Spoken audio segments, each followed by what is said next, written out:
Welcome everybody to the continuing and ongoing Earth Day celebration, sponsored by the town of Leonardtown, the commissioners of Leonardtown. This is the 21st year in a row that the town of Leonardtown has been officially celebrating Earth Day. Thanks for joining us. My name is Michael Schwedick. This is my good friend and much more than wonderful assistant, Mr. David Dean. When I think about Earth Day, I think about a lot of things, especially what we share our planet Earth with. I think about the air we breathe, the water we drink, and the soil that grows healthy food for us to eat. These are all very important things. These are essential things. But when I think about Earth Day, I also think about what we share planet Earth with. The mammals, the birds, the fish, the reptiles and amphibians, the insects, the invertebrates. I also, of course, think about the great oceans that make up 2/3 of what planet Earth is really all about. But today we get to talk about reptiles. There are so many kinds of reptiles that share planet Earth, and most kinds of reptiles are very harmless to people. Turtles, lizards, alligators and their cousins, the crocodiles, and of course the snakes.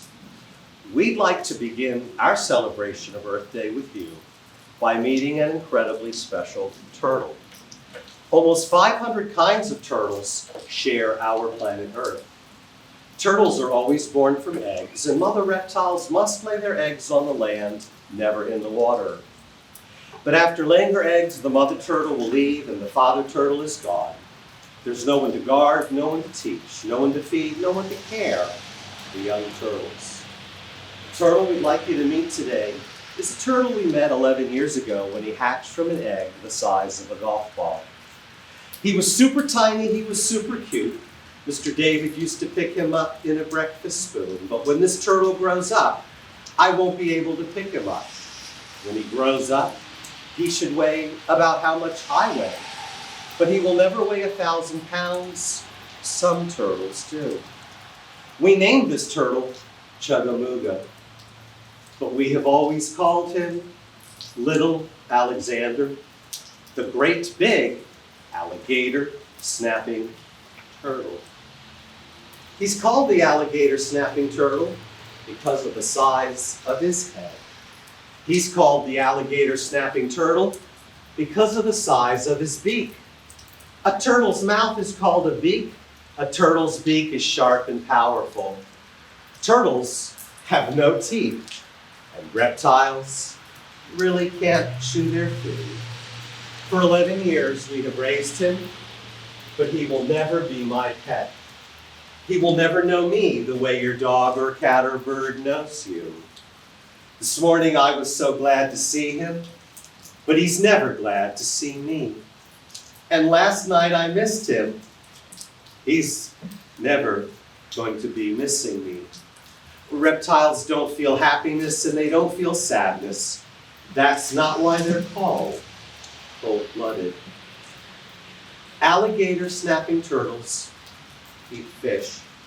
They can catch birds. They eat snakes. They eat wildlife that lives in the lakes and streams and ponds they call home. And it's possible that you have seen a snapping turtle in your backyard or trying to cross the road. Maryland has snapping turtles, but they're not alligator snapping turtles. Turtles like Little Alexander call home Florida and Georgia and Alabama and Louisiana, and where they live in the wild, where they live free, people are supposed to leave them alone. If he's scared or frightened, he can go in his shell, but his head just doesn't fit. But the bone in his head, his skull, is so thick, he mostly doesn't need to bring it inside his shell.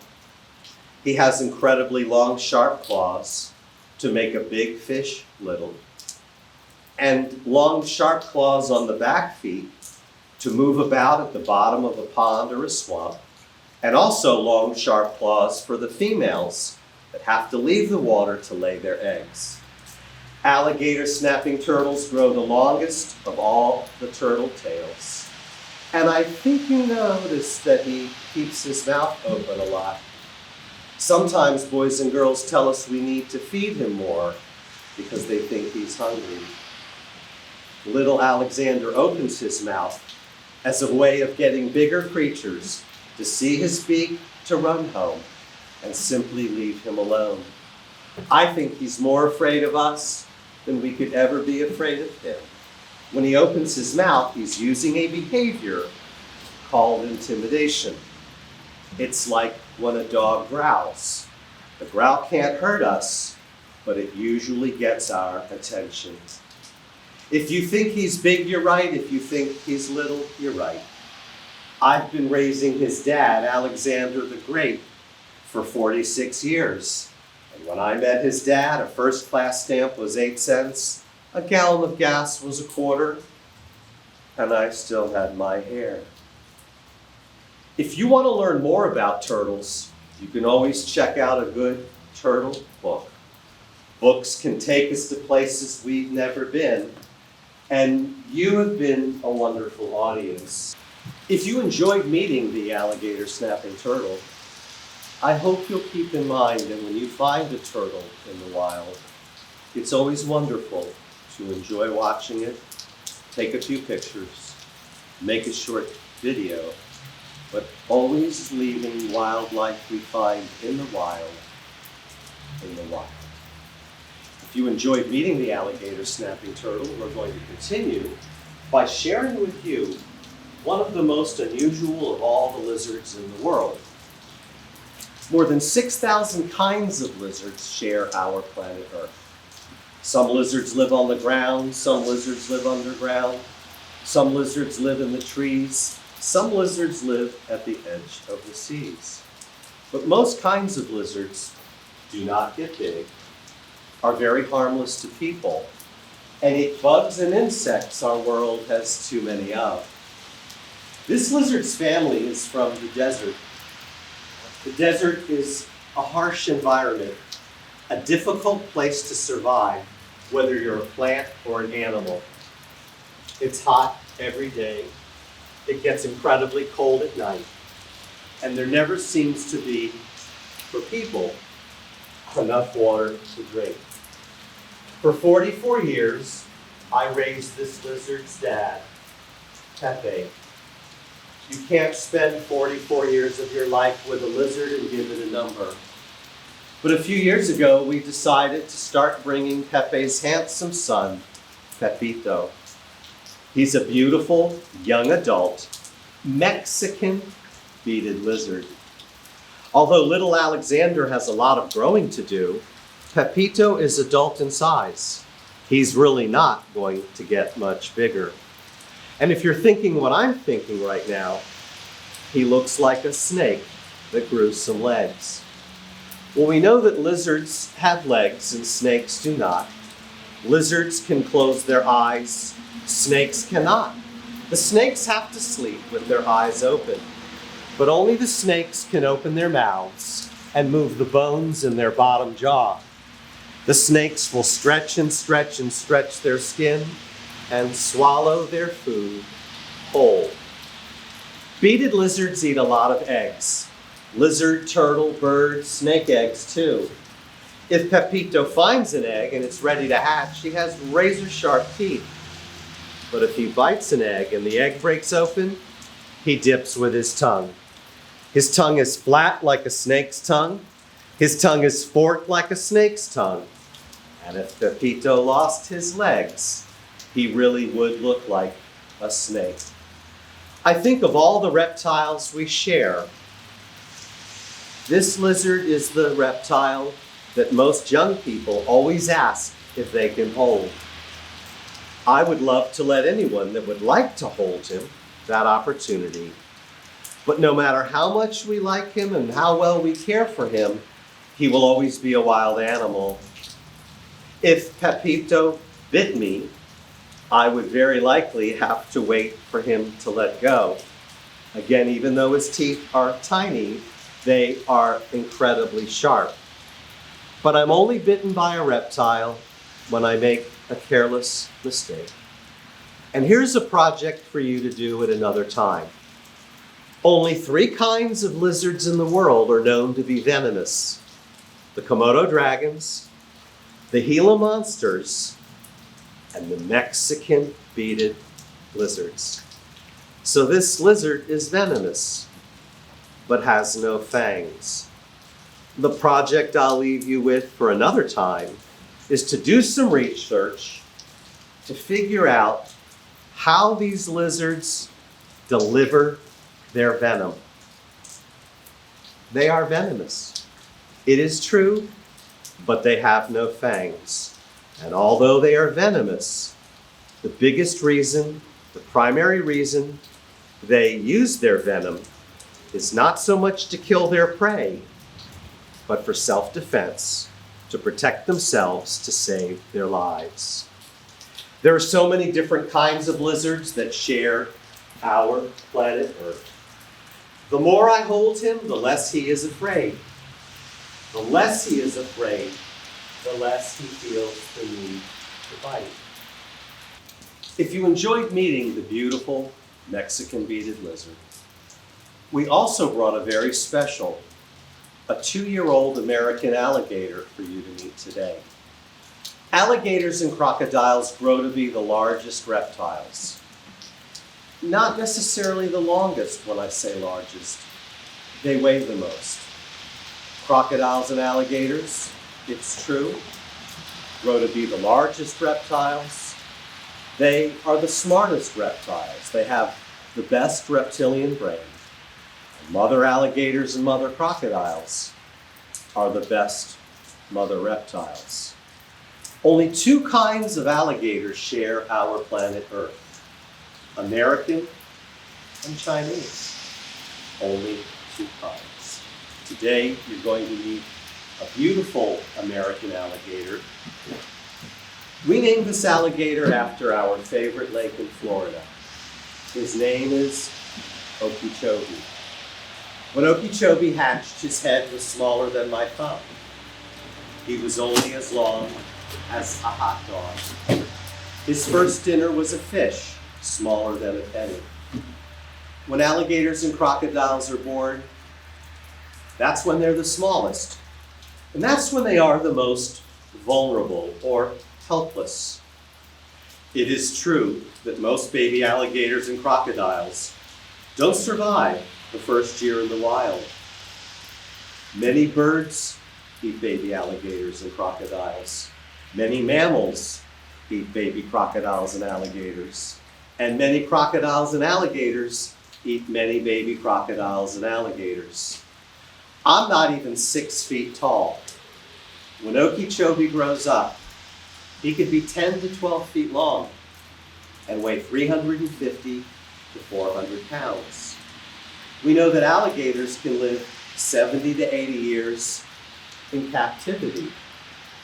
You know, when I was very young, I thought alligators were green.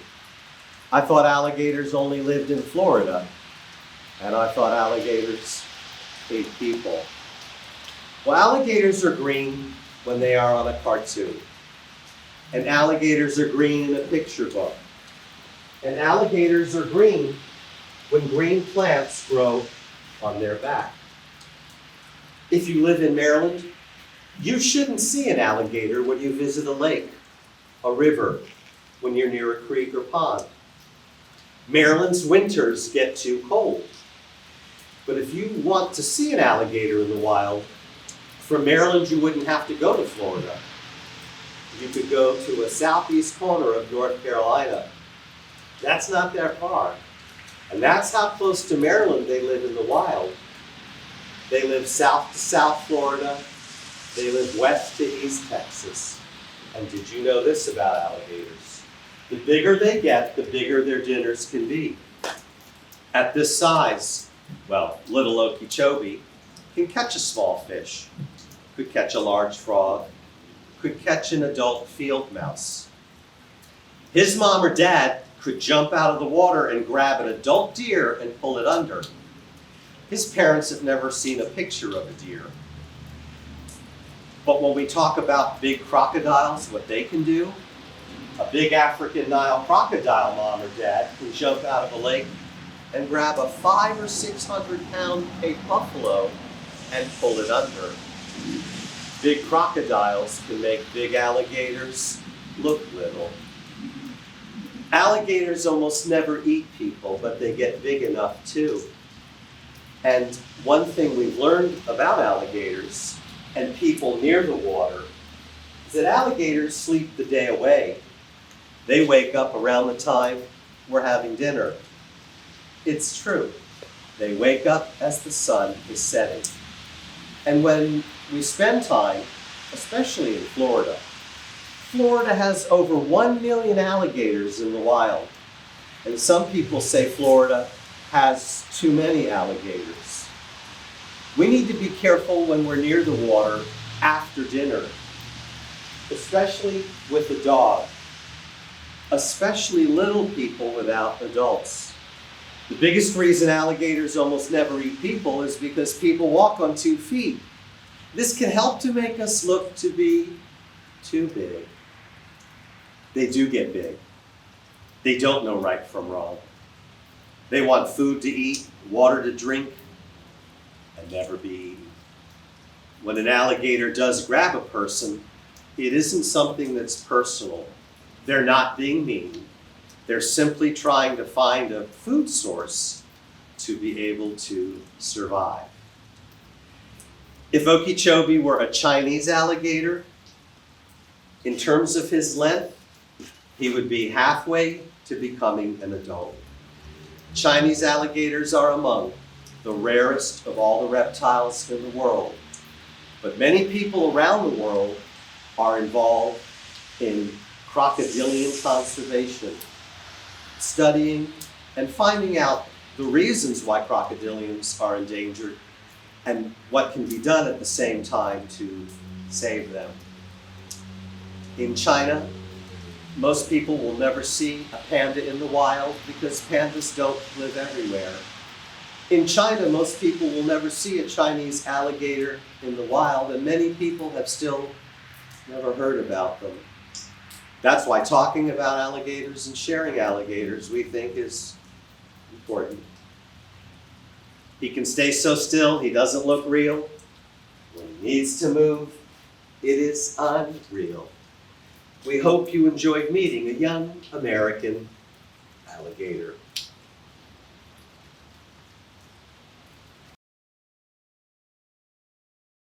When you hear the word snake, what does that mean to you? How do you feel? Snakes are perhaps the most misunderstood of all animals. And we know that snakes are animals, not all animals are snakes. More than 3,000 kinds of snakes share our planet Earth. All snakes have teeth, and all snakes can bite. But most kinds of snakes are not venomous. We used to use the word poisonous, but venomous is technically correct. If you find a snake in your yard, if you see a snake at a park, if you're by yourself or you're with your friends and you find a snake, I would be proud of you if you enjoy watching it while you're moving away. When you're finished, you can walk, you don't have to run. You can tell an older person. Do you know what most snakes do when they're given a chance? When people end up near a snake and they move away? There's a good chance that snake will be going down a hole, under the rock, up the tree, into the creek, or under your shed. But when a person's bitten by a snake and they go to the hospital, doctors always like to ask, how did this happen? In the United States, many people bitten by snakes were trying to catch them, trying to kill them, accidentally stepped on them, or stepped near them. In the United States each year, very few people die from venomous snake bite. Some snakes kill their food by squeezing. You probably know that. Snakes that squeeze are called constrictors. But some snakes kill their prey with the use of venom. The first snake we'd like to share with you is an incredibly special snake. When I think of rainforests, I think of anacondas. Did you know that anacondas grow to be the largest snakes in the world? Not the longest, they weigh the most. And mother anacondas get bigger than father anacondas. You've heard of boa constrictors? Boa constrictors and anacondas are cousins. They're closely related. This snake's name is Jade, and Jade is 4 years old. Like all of the reptiles you will meet today, she was born in captivity, not in the wild. How can Jade be 3? How can she be 3 years old? When Jade was born, she was 20 inches long. Her first dinner was a half-grown mouse. We hatch snakes that are so small, when they're born, they can curl up on a quarter. You have to be little to curl up on a quarter. 4 kinds of snakes grow to be truly giant snakes. I'm not sure that Mr. David is holding Jade. I think Jade is holding Mr. David. But there's no hugging going on. Snakes are not affectionate. She doesn't want to fall. She doesn't know Mr. David won't drop her. She could wrap around me like I am a tree, but she's never hugging me. I'm not 6 feet tall. She's a little more than 8 feet long. She might not look it, but she is, because a tape measure tells the truth. She's smelling with her tongue. She's looking with her eyes. She has 6 rows of teeth, and they are sharp teeth. And if she were to open her mouth and we could see in her mouth, you'd see that her top teeth come down and slightly hook, pointing to the back of her throat. The bottom teeth, too, do too. This is a snake that kills by squeezing. At Reptile World, when we feed her, we don't feed her live animals. We don't need to. But if Jade lived in Brazil, number one, I think you'd agree, it wouldn't be easy to see her in the wild. To me, she has the most perfect rainforest colors. She can hide beautifully. But if you watched her strike, open her mouth, and grab a rat with her teeth and not let go, and then wrap her body around it 4 times without letting go with her teeth, if you blink, you missed it. It's that fast it has to be. Strike, bite, don't let go, and then coil. What causes the rat to die, if it dies, is the fact that it can't breathe, not that it was crushed. But rats don't want to be eaten. They don't want to die. And rats can bite, and rats can scratch. Squeezing your prey is not the best way. The use of venom is perfection. I was saying a moment ago, when we feed her, we don't need to feed her live animals. When she opens her mouth and distends her jaws, this snake can swallow an animal bigger than a football. It's amazing. And it's true, if Jade lived in Brazil, she could eat rodents like mice and rats.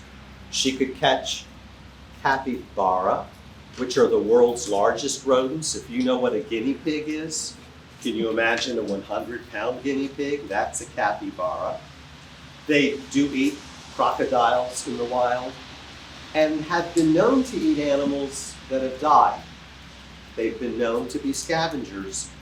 Very unusual in the snake world. How long will Jade grow to be? Difficult to say. We know how long her mom is. We know how long her dad is. It is true that she might reach 12 or 14 feet. It is possible she could reach 20 feet. It's even possible 25 feet. But unlikely, at least from studies done in the last 50 years, where the biggest anacondas that have been collected average 14 to 16 feet. Great. And she is growing, thank you. Did you notice? She's almost finished shedding her skin. All snakes shed their skin to grow, to replace old with new. Snakes are the most beautiful after they shed, the least beautiful before they shed.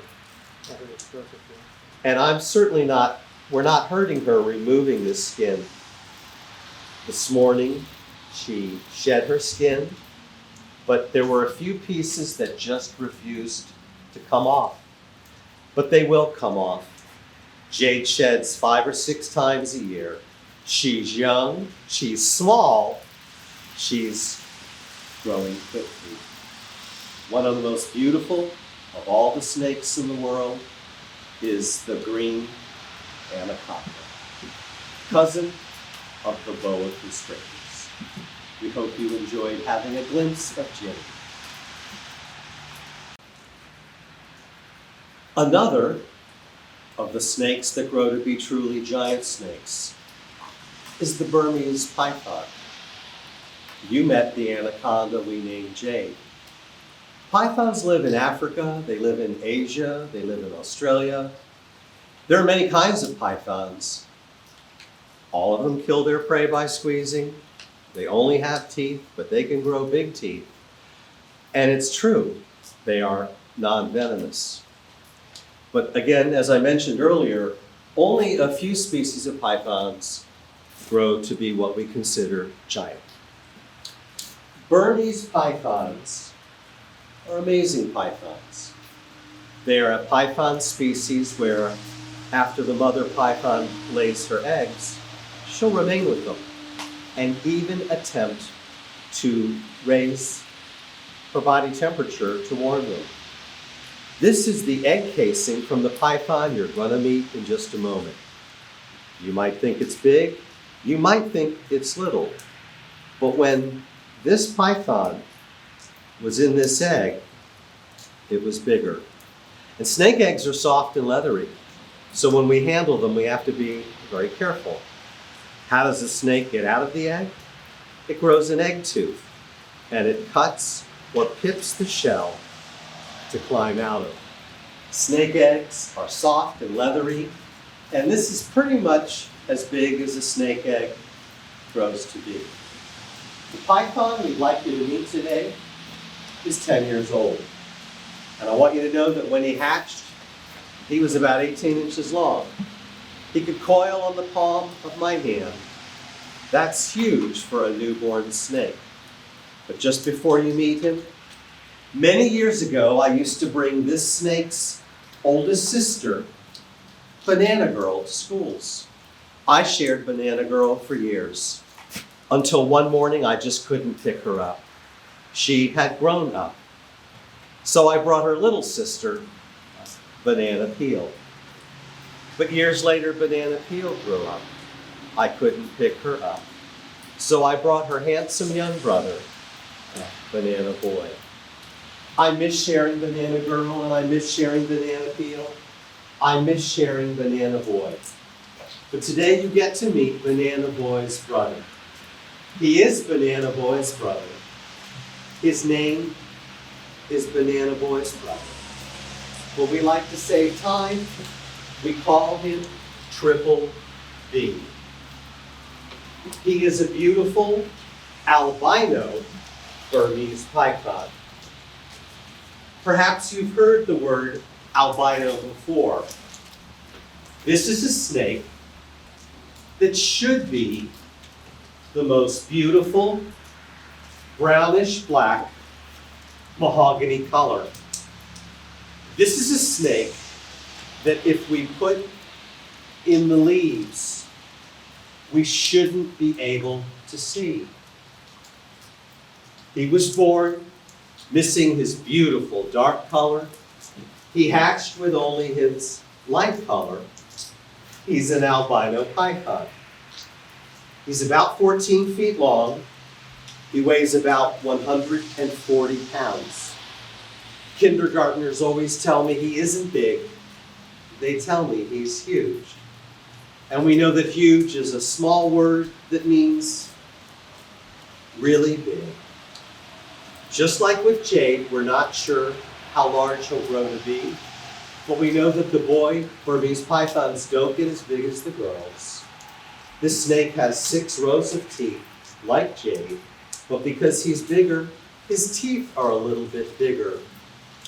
When you watch Mr. David gently pick up the reptiles, when you watch us touching them, I think you know that they really don't know us the way your dog or cat could know you. And there's a lot of things we do when we handle the reptiles to make it safe for them and to make it safe for us.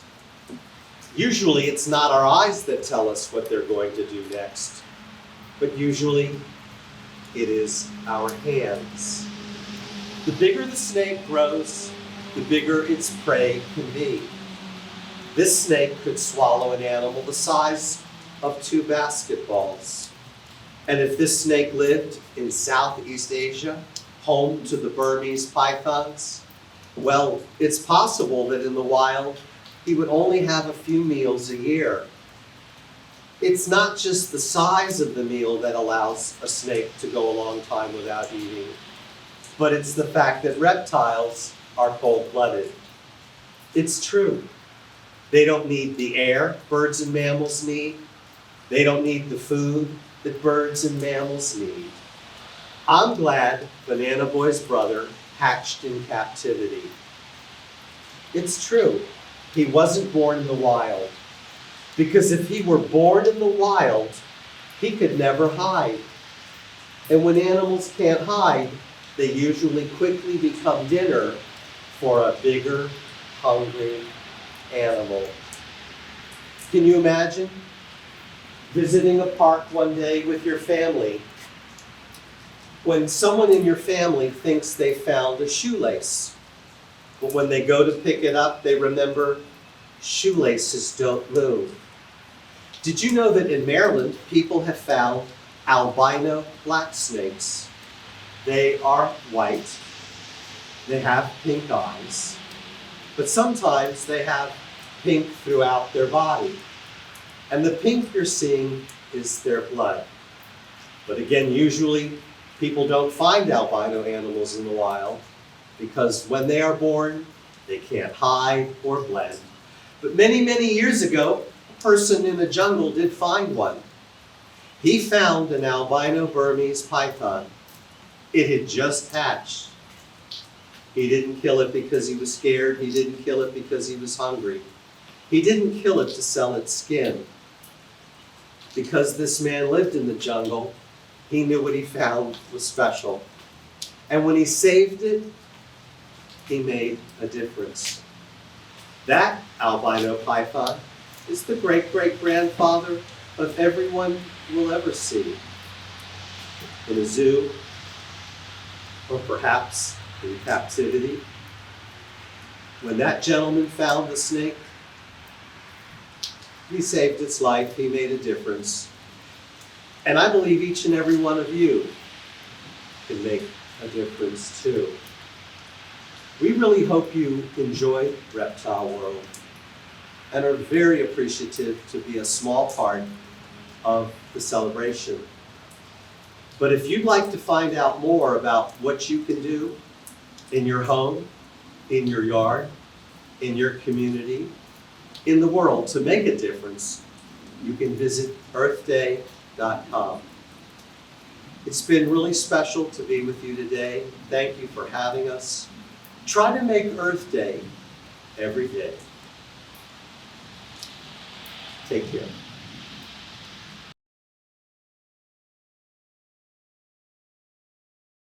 My interest in reptiles began, like for so many young people, a trip to the library. I checked out a book on snakes, and even though I really couldn't read this book, I couldn't believe the pictures. But what I found out after school that day was that my mom and dad didn't like snakes as much as I did. And when I was growing up in Maryland, I could never bring a reptile guest home. So I read every reptile book I could. I read them again and again because there were very few reptile books at the library back then. But I always shared the books with my younger brother. But here's where everything changed. When I started high school, I had the most wonderful biology teacher, science teacher. And even though she had more than 100 students a day, she somehow knew that I had this interest in snakes and that I couldn't keep them at home. So my biology teacher told me that I could keep snakes in her classroom as long as I took good care of them, as long as I did reports on them. And 50 years later, I'm still doing those reports, but I only enjoy it more. One of the many wonderful things about growing up in America is that sometimes we can take something we love to do and make it the work we do. I would like to mention that when I was in middle school, I read a book that really changed my life. It was a book about a man in Miami, Florida, that collected snake venom. From snake venom, you might know, the medicine is made, the antivenin is made to save a human's life when they're bitten, or to save a pet's life. But at the same time, a lot of research was being done with snake venom to find out if it could be used to help people with different illnesses. I read this book in 8th grade, but when I started high school, I started writing letters to this gentleman in Miami, Florida, to find out more about what he did, and if I came to Florida, if I could meet him. Well, I think after a few years, his wife probably got tired of my mail taking up most of the mail they were getting. And she was kind enough to write me back to say, if you visit Miami, Florida, we would like for you to visit the Miami Serpentarium, and you could meet my husband. Well, Christmas break was coming. I had a cousin at the University of Miami. I had a place to stay. And my parents let me go. And on the very first day I was in Miami, Florida, I went to meet this gentleman. I spent the day watching him go through his routine, caring for hundreds of venomous snakes and collecting their venom. When the day came to a close, this gentleman said to me, "How long will you be in Florida?" And I said, "About a week." He asked me what I'll be doing there, and I said, "Well, if it's okay, I'll be here every day watching you work." And then he said to me, "Well, would you like to work while you're watching me work?" And I said, "Yes." The following summer, I returned to the Miami Serpentarium to continue working there. I think what's the most amazing part about the story, really, is that this gentleman or his wife didn't have to take the time to answer the letters from a very young person who lived over 1,000 miles away, but they did. And it just supports my thinking and a lot of people's thinking that no matter how little a thing is we do, it can make a huge difference in another person's life. But now I'll turn everything over to young Mr. David, who'll chat with you for a moment. It's true, I have known Mr. David since he was 5 years old. And even as a very young person, I knew he had this incredible interest in wildlife. And he could look at the woods and look at wildlife and see things that perhaps not everyone notices.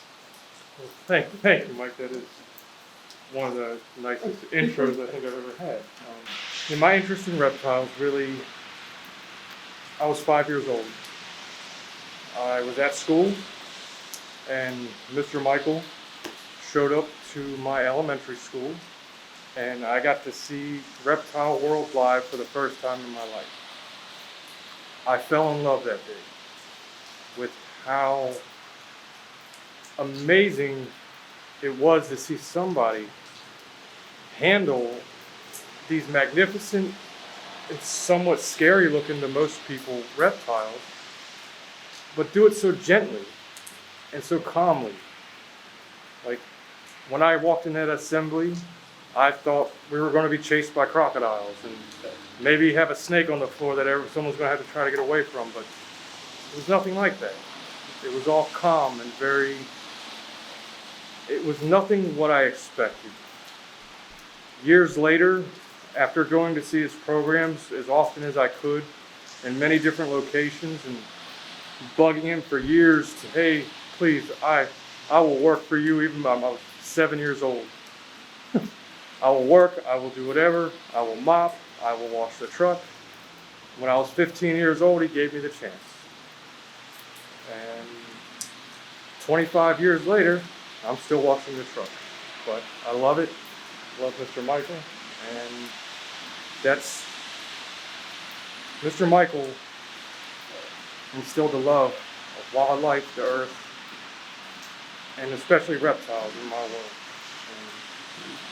And yeah, that's where it all started.